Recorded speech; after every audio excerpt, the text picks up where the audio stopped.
Thank you very much, Joel. And I think let's quickly jump into this one. I don't know where you're watching us from, but quickly hit us up.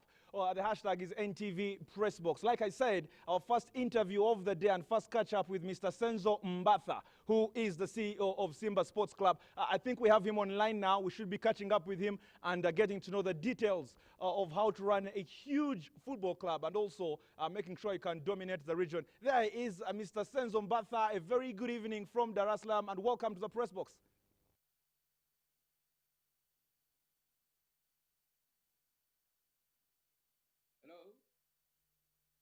Good evening. Thank you for the opportunity. Not hearing him well. We should try and get him hearing me. Mr. Senzo, can you hear me? Yes, I can hear you. Can you hear me?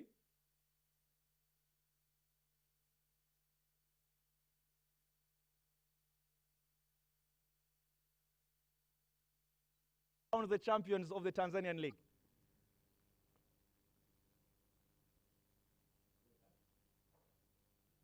Mr. Mbatha, I should first ask you whether you've had a moment to take it all in. Have you had a few moments to even rest? The celebrations have been going on after the big victory yesterday. You picked a draw but won the league. How has it been? It has been good.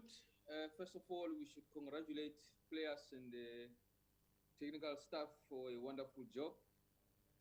Congratulate everybody in the club, the leaders, chairman of the board, and everybody involved with the Simba Sports Club. I hear you asking me about celebrations. I don't think we've got time to celebrate. We still have an FA Cup on Wednesday. We travel back from Beira. So we are in a celebratory mood, but we have not yet celebrated the success as yet. All right. I think let's start here. I have so many questions that I really want to ask you. And part of them are going to be about managing a huge franchise like Simba, not just in Tanzania, but crossing over to the rest of the continent. But I guess I should start here. A South African living and working in Dar es Salaam during COVID-19. First of all, tell me your experience there, how much you love the Msimbazi boys and the people generally in Tanzania. How cool has it been for you? I think one of the things that kept me going, one of the things that made me stick around is the love that has been shown by Tanzanian community. I was very, very fortunate to have been welcomed by loving people, welcoming people that really have a spirit of Ubuntu. That's what we call in South Africa, spirit of humanity. So it's been quite bearable. At least I managed to forget about South Africa a little bit, but it's been great. The experience has been good, but not one of the best. When you're away from family and you cannot even travel, it cannot be that great. But it's been okay, and we're still here. Let's talk about, this crazy time, Senzo. The COVID is here. It's affected almost everyone's business. It's affected the running of football clubs. But you came back and did not only come back, and you went on to win the championship. That must have been a very busy mini pre-season for you and Simba. Yes, it has been. Every club, when they start their season, their aim and the end goal is to win the league. So we are excited that we managed to win the league, and we won the league in the right way. We didn't have to win the league via the boardroom decisions, So we are very appreciative of the opportunity to go back to football, and we are appreciative to our government who have taken the necessary steps to ensure that we go back amid the coronavirus pandemic. It's not been easy. There's been a lot of health protocols that we needed to follow for us to go back to football.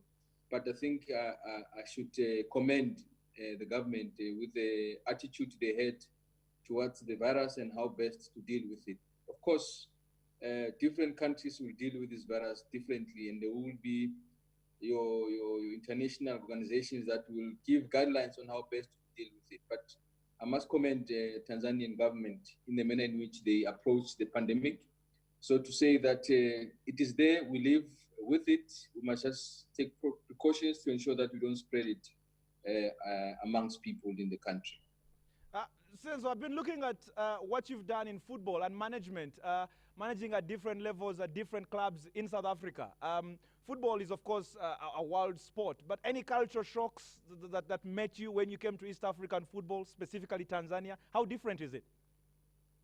The biggest culture shock I had is that I'm in a club whereby a loss is not acceptable, a draw is not acceptable. So for me, it was a big culture. I thought maybe people were joking, but I experienced it when we drew. I think played against JKT.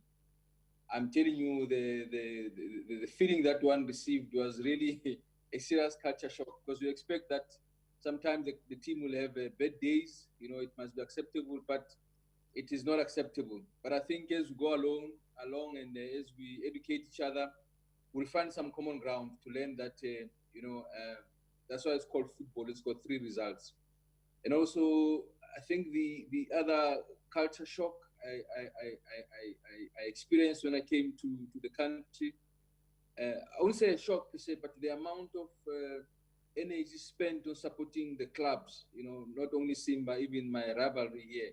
It's amazing, we've got derbies, we've got the rivalry back home in South Africa, but the extent at which these rivalries are taken up by their fans, it's unbelievable. So other than that, I think I've managed well. We're not too different, even with yourselves in Uganda, East African countries. We're not so far off with South African community, except of course even the language might have been an issue, but I'm learning as we go along. Yeah, clearly you're learning. I mean, we were chatting earlier on phone, and you threw in a couple of Kiswahili words, and they were very, very impressive. But let's talk about that rivalry now. I have been so lucky to watch and actually commentate two of the Simba Yanga games. Crazy 60,000 number of fans in the stadium. I mean, when you look at Simba's background and the fans, that must be extra pressure on you. Like you said, results or you're out. I mean that's why we chose this environment. Some of us enjoy and we thrive under pressure. Some of us, we live with pressure. If you don't give me pressure, it's a bit boring for me. So it's something that I enjoy. It's something that keeps me going. It keeps me on my toes. I must say that when the opportunity came here in Tanzania to run Simba, I didn't anticipate the level of the rich history that the club has. I must be honest, I learned it as I was in the club already to realize how big this club is. And it's not just a club, man. Simba is a movement. It's a religion. And it's something that you live with. Whether we go home or there's no off days. So I think the history of this club is something that we cannot take for granted. And there's very few clubs that can boast such history. And I'm very proud to have been given an opportunity to run and manage this gigantic club called Simba Sports Club. I mean, let's talk about the fact that now you're champions for the third time in a row. You needed just a draw against the Tanzania Prisons. That should explain how brilliant Simba has been this season. But from a management perspective, how tough has it been for you and the club to actually go on and win this very championship with 6 games remaining? One of the challenging aspects in this environment called football administration is that every decision you make, you must stand by it. And by so doing, it means that you must make sure that you eliminate any chances of failure in your decision making. But I must say that with the support of the existing structures within the club, things like your registration committees that exist, the board itself, one is able to bounce things off and have a proper discussion on how we do things. I mean, if we've changed the coach around end of November, beginning of December, that decision alone can take you off track, but I'm glad that it was the right decision. It came at the right time and it produced the results. So that's why we find ourselves here. And also, coming to a club that has already won it before, it's more pressure. You'll be told by the leaders, my brother, you come here, we've already won the trophy. You come here, you lose the trophy. So these are all the pressure environments that makes us enjoy what we do best, which is football administration. So it's never easy. You have to also rely on lady luck. Sometimes, you can prepare, plan, resource all your projects, but sometimes, things just don't go your way. But I'm excited that we pulled through, all of us as a unit, and we've managed to achieve what we've achieved yesterday. Okay, Senzo, as I continue asking you more questions, let me remind our viewers tonight that you can send in any questions that you want to ask Mr. Senzo Mbatha and the running of huge clubs on the African continent using the hashtag NTV PRESSBOX. And shortly we shall be joining up with Joel Kamadi, so you can ask him all those questions, and I'm sure he will be answering them as he can. Let's talk about the coach. You just talked about him, Mr. Sven Vandenbroek. I hope I pronounced that right. Just what kind of man is he, and what does he bring to the side? And probably more importantly, how crucial is he to the future of Simba, in your view? I think the question should say that why him? Why do you bring Sven to Simba? Why did you decide as a club that is the right man for the job? I think for starters, football has evolved. Football requires people who are techno-savvy. Football requires people that are bringing latest techniques onto the pitch, how you do things. The manner in which you train, the manner in which you prepare your team, it must be at the level of how best things are done in the new world of football. Also, you would see that Sven is of a younger age, so it's somebody that is very keen and eager to achieve. Simba wants to achieve. Sometimes, with all due respect to other big coaches who've achieved a lot of success in their careers, sometimes to motivate them and keep them going, it can be also a challenge on its own. So we felt that someone who's young, new, who's got a little bit of experience in an African continent, who is also willing and wants to achieve with the club, would be an ideal person for us. Ben is a very modern coach, somebody that is of a teaching spirit. He's a coach that is well prepared. Somebody that you can ask him any question that is related to his team. He always says that on top of his head. So he's a very good manager of the team, and so far things have been going well, but as you also have mentioned to me, it's never easy to manage such a big club as Simba Sports Club. So the challenges will come. It's how best we manage and maneuver out of those challenges so that we can move forward. Senzo, that comes with more pressure. Every time a coach wins something or a club wins something, especially the Simba fans, there's more expectation. So I'm very sure this was part of your roadmap when you were appointed to make sure you retain the Tanzania Premier League. Quickly take us through your plans moving forward for the club. You need to dominate Africa. You know that, my friend. Yes, for sure. I mean, I think the club would be wasting their resources to bring a foreigner into the country who's not going to add value. So even myself, I'll be wasting my time if I'm not adding value. So I think the roadmap is very, very clear. Number one, it was to retain the championship, have a go at the FA Cup, be well prepared for the Champions League. At least let's go and compete in the Champions League group stages. But all these things, they require planning, and planning requires resources. So we also need to find ways of how best do we get resources into the club so that we are able to manage our affairs. I know that there's that narrative that Simba is a rich club in the East African because of our leader and our chairman, board chairman, Mr. Mohamed Diuji. And people don't understand that even that we've got budgets that we need to stick to. So this is all part of planning. At the beginning of the season, you need to plan, sit down with the boss and say, boss, this is where we are, this is how we want to go forward, and then this is what we require from you. And the boss will also say, no, I give you X, you guys must also find ways to close the other gaps in your planning. Also, we've got sponsors, that we need to also plan around to ensure that we are ready for the season. So it takes a lot of planning to achieve what you need to achieve. It doesn't come as a by the way, we are here now, we've won the league, what is next? No, it's a continuous planning.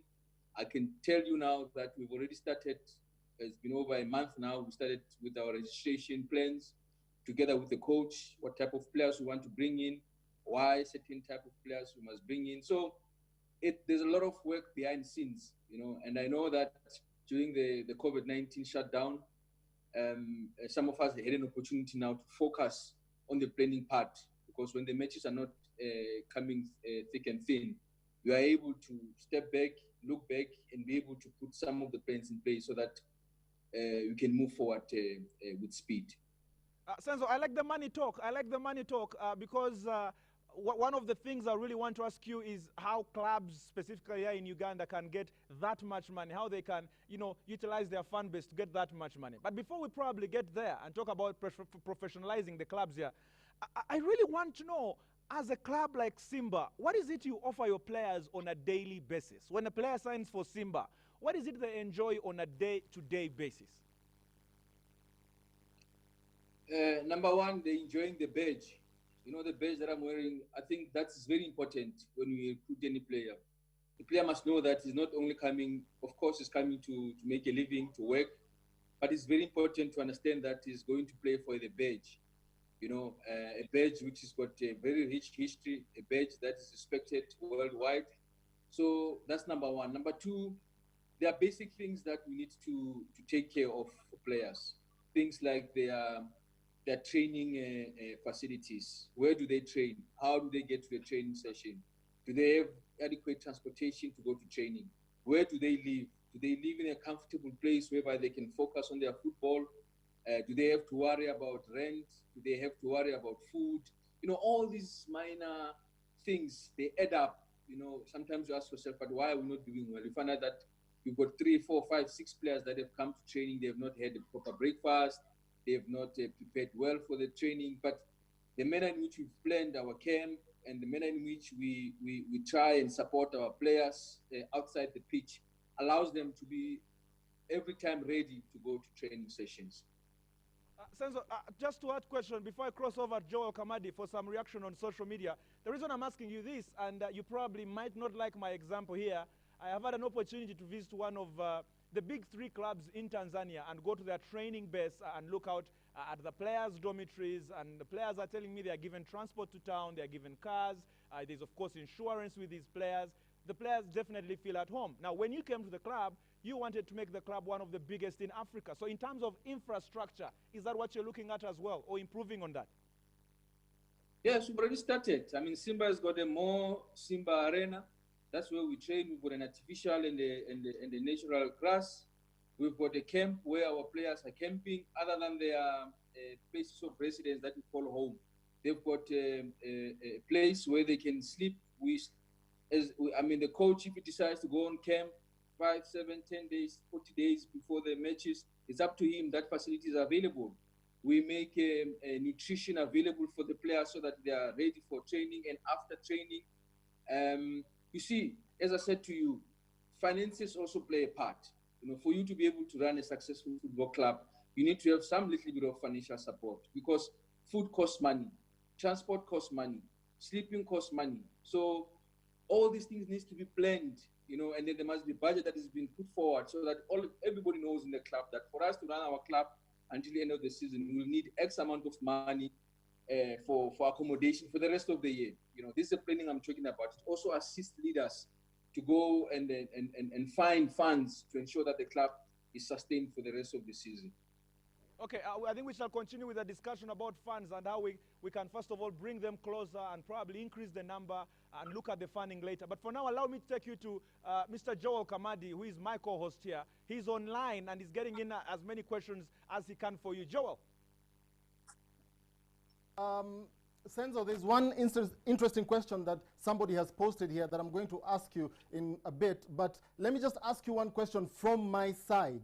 As a Simba Sports Club, and to hit the levels that you've hit playing in continental football, what kind of advice would you have for East African teams and clubs in terms of management and structure to ensure that, we can see more of us, more of East African teams featuring in these continental showpieces? But before you answer that, somebody has asked a very interesting question on Twitter. He's called Esadu, and he's asking, the scout that scouted Emmanuel Okwi should as well come back to Uganda. There is more talent down here. Of course, referring to Emmanuel Okwi, who has been playing for Simba Sports Club. What do you have to say about that?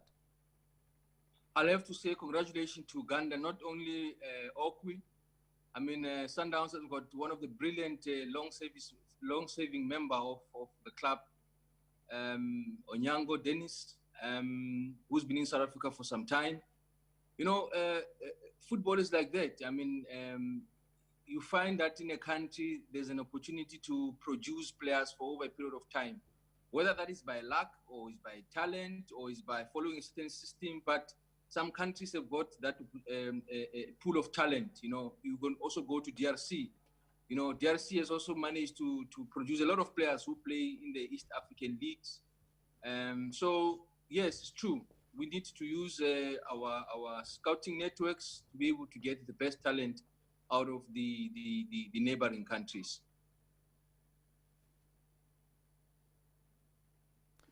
Fantastic, Senzo. Maybe one more before I take you back to Andrew. You know, your chairman, Mohammed, was around. He was in the country some time back, and he said a team like Simba, to hit the successes they have hit, it just didn't happen overnight. It took time to, you know, get to where you are and hit the heights, the heights you've hit. What kind of advice would you have in terms of structures? And let me take you back to that question, because I didn't hear you answer that quite well. What kind of structural advice would you have for, you know, the likes of KCCA-FC, Gor Mahia, because these are teams that look up to clubs like Simba and the successes they've hit?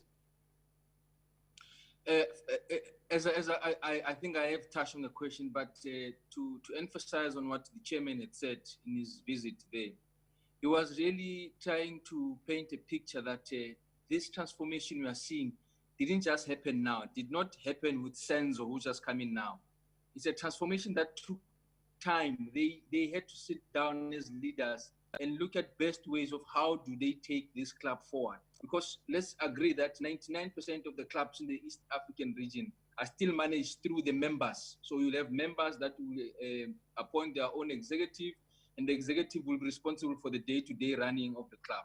So in that way, you've got somebody who's got a business, who attends to the club issues in the afternoon or when he's got time.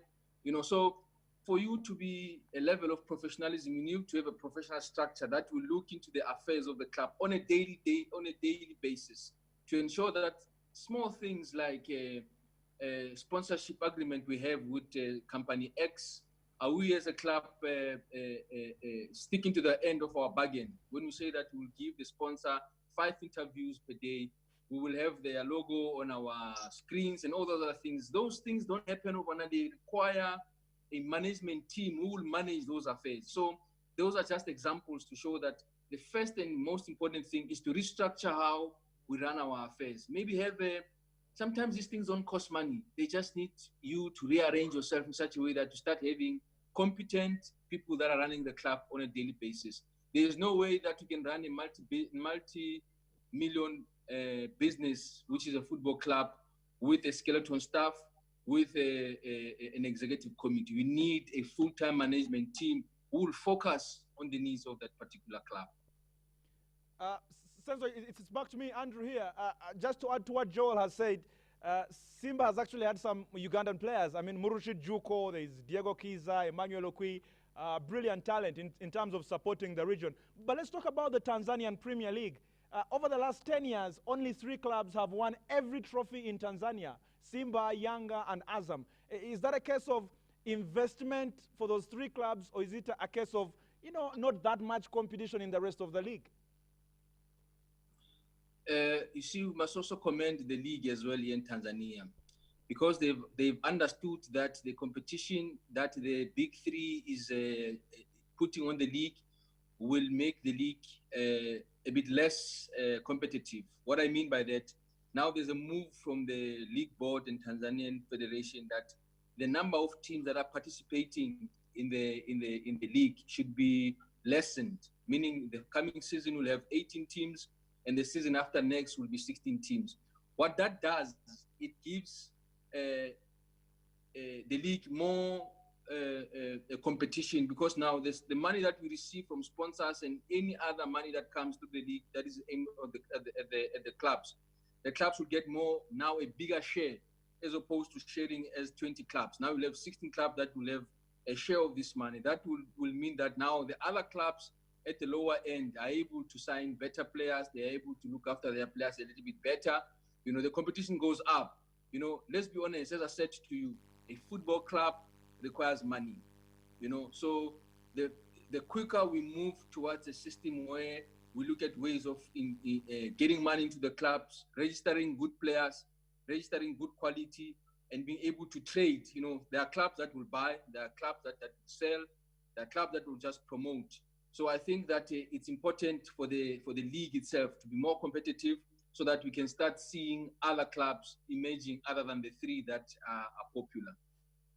It's you know, my friend, you know, when you take your kid to a model schools versus a kid that has gone to a normal school, there will be a difference. You know, there will be a difference. You can't take that away. You're saying now, because with that reply about the number of clubs, you've walked straight into the kind of discussion we're having in Ugandan football today. The FA here has suggested that we should reduce the number of clubs in the top division from 16 to 12. And whereas I understand your argument of the clubs having more money, having a smaller league which is more competitive, some of the clubs are saying, hey, we are here promoting young talents to get to be great footballers, and now you're reducing their space of competition at the top. You're having so many staff members and so many players who are employed by these clubs in the top division now losing their employment. So are you looking at that side, reducing the number of clubs in a top division, or you're sticking to your view? Yes, I've just alluded to that. You know, it's a difference now when we have 14 teams. You know, I don't think that, maybe it's another discussion, whether 14, whether 12, whether 16, whether 18. But the idea is very clear that we need a competitive clubs, because running a football club is expensive. Even some of the clubs that maybe you're saying that is we are developing young stars and everything, they're even struggling to pay for transport. They're struggling to honor some of the matches because of funds, you know. But if we create another secondary league that will allow for the development of players, that will allow them to play in a lower league, be able to sell their players to bigger clubs, to be able to compete fairly without you being feeling under pressure, you know, that will also assist our football going forward.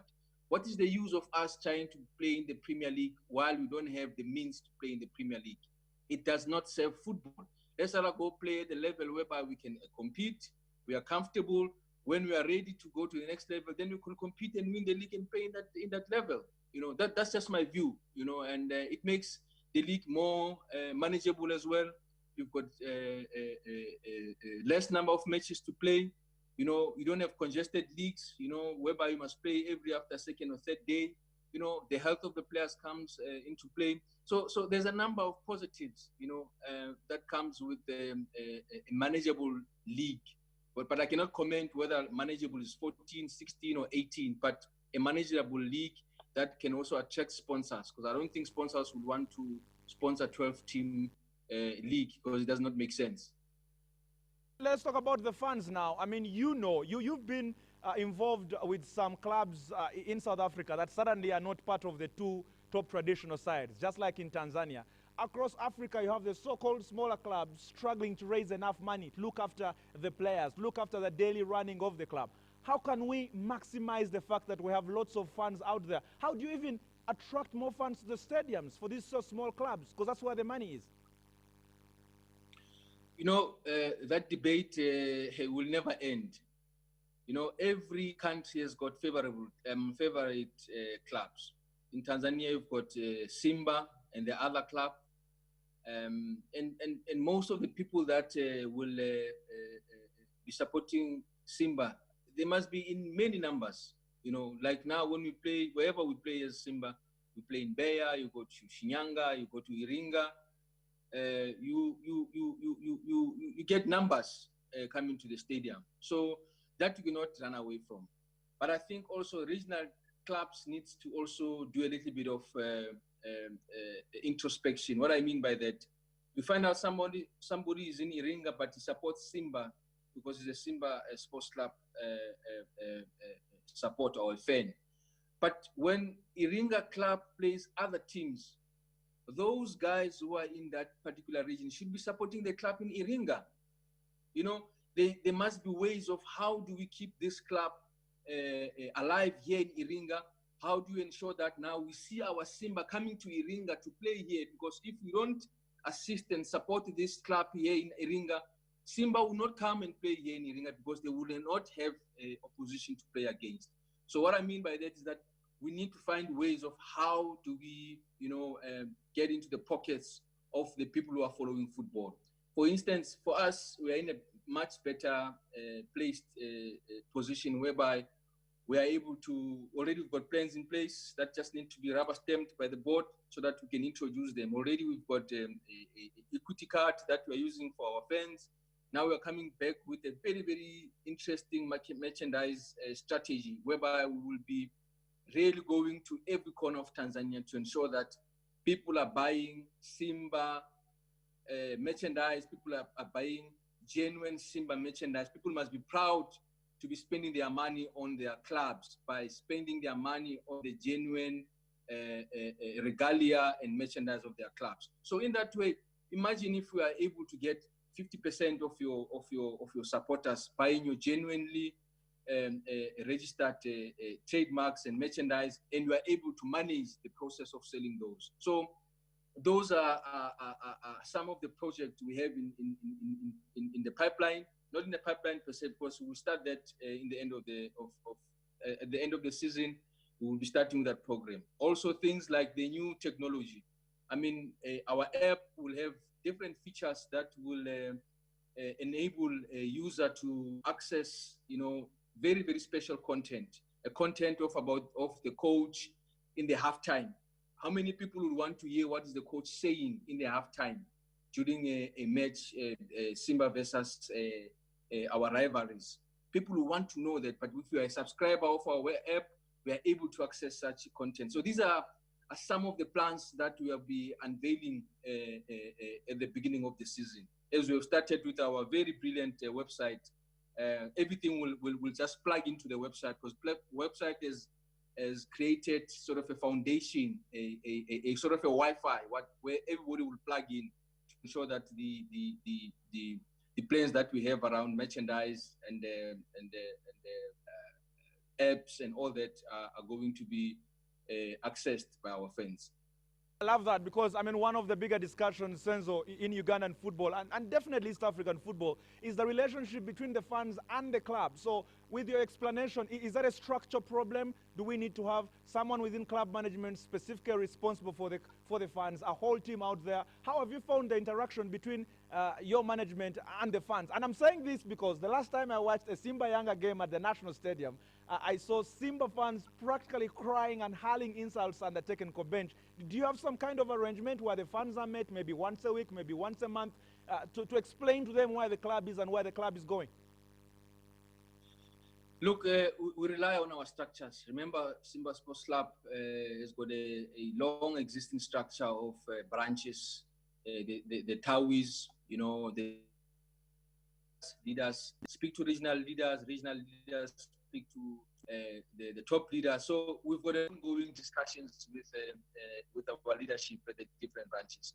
But also as a club, we are pushing the messages through our social media, through our website, through our communication channels. We try to have meetings wherever we are playing matches. We have our director of membership and fans trying to meet up and explain. We've got Haji Manara as well, speaking the gospel of how we're changing our things going forward. And to be honest, we're not changing anything. All we are doing, we are reorganizing ourselves so that we are able to tap in to our fans to ensure that we know what is happening on the ground. I hear you talk about the issues of the stadium and ticketing and all those. Some of those issues we are having are external issues, because we don't own the ticketing system. That is a government-owned system with a third party. So we work consistently with them to try and improve the stadium experience for our fans. We try to improve all the time, but we are hopeful that also in the next season, I've heard my team has given me some feedback that will be 1 or 2 changes that are aimed at improving how we manage our fan engagement. And I must say that, we need to engage our fans. Not all our fans are on social media. Not all our fans also enjoy social media. Some of our fans, They just enjoy to hear news from Manara. They want to know what is happening in the club. So we try now and then to go to radio stations, to go to TV, so that we are able to engage with our fans on an ongoing basis. Secret these figures are. But do you mind giving me a feel of what Simba's, for example, club budget for the year is, for a season? What figures are we looking at here?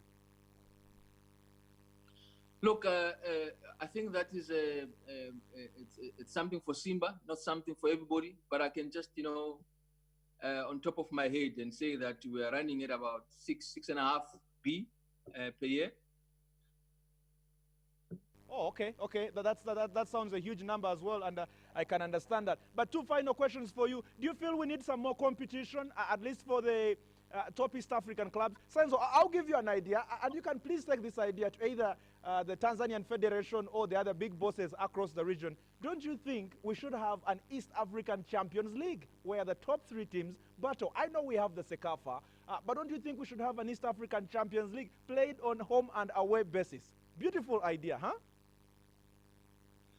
But why would you want to kill the CECAFA? I think what we need to do is to put some structure to the CECAFA, give improvements to the CECAFA, because it's an existing structure which just needs to be revived, come up with new ideas on how best to revive that structure. It could be a very brilliant idea, from the under-17s to the women's, to everybody, even at the club level.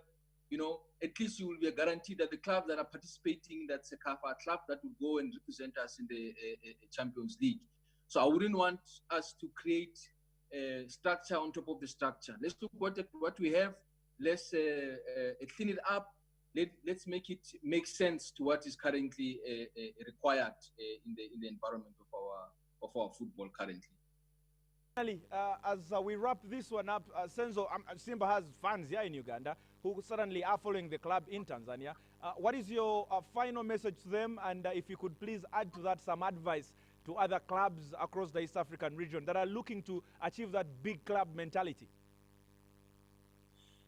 Number one, such successes don't happen overnight. It requires leadership that see things in a long run, leadership that would come together and see how best to consolidate what they have, so that in the next 2-3 years they're a better club.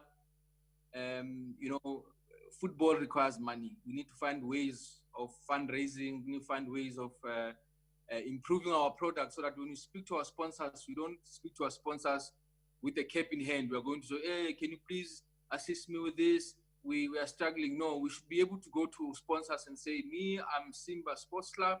This is my brand. This is what I'm offering you. And in return, this is X amount of money that I need. Let me talk to a club that is in a region. Me, I'm a regional club.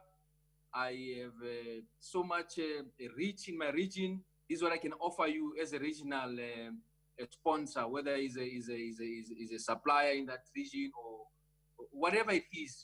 We need to change the mentality of being treated as a CSI project. We are not a CSI project. We are professionally run football clubs.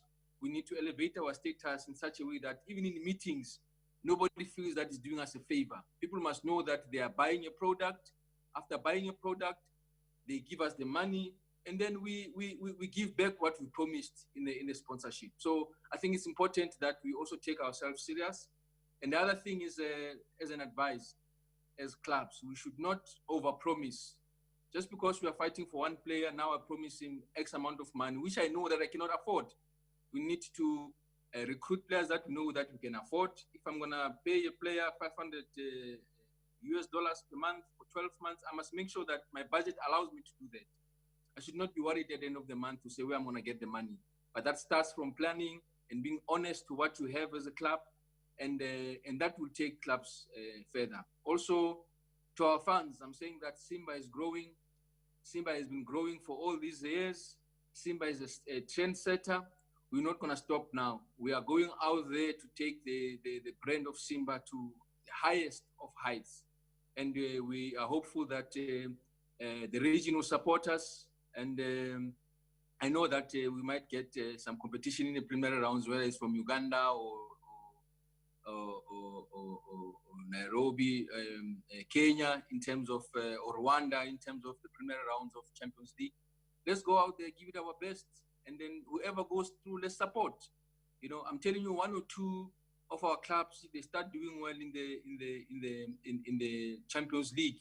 That also shifts the focus to what is happening in the East region.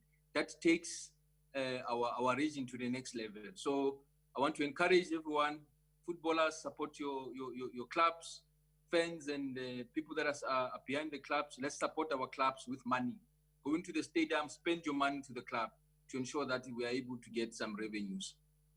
Zombatha, the CEO of Simba Sports Club in Tanzania, the current champions of the Tanzania Premier League. Asante sana for joining us on the show tonight. I also want to let you know that we have so much talent in Uganda. There's a reason Uganda has been to the AFCON more frequently than other sides, and Ugandan clubs have done well on the continent as well. We have so much talent. I'm in fact offering myself to be the middleman here in Uganda. If you want some special players, please give me a call. It would be such a huge favor. Karibu sana. I must mention that, you know, Tanzania is doing very well lately. You know, we've got youngsters that are coming up. You know, we've got Cyprian, who we've developed as well through our under-20s. So yes, we are looking elsewhere for talent, but charity begins at home. So at the later stage, when it's best players, we can look at them. Thank you very much for the opportunity, and looking forward to sessions like this in the future. Asante. That is Senzo Mbatha, the CEO of the Tanzanian Giants, Simba Sports Club. They just wrapped up their third Tanzania Premier League championship in a row, just with a draw against the Tanzania Prisons. They have won 21, and they're looking to continue and dominate the African continent. You're watching the Press Box. Quick break. When we come back, hey, we talk European football. Mr. Colin Asimwe, the marketing manager, Maltrace Uganda, is here. And I'm telling you, there's a very big surprise coming up on the Press Box, because we are giving away subscription. Think about it. Quick break, and we are back shortly.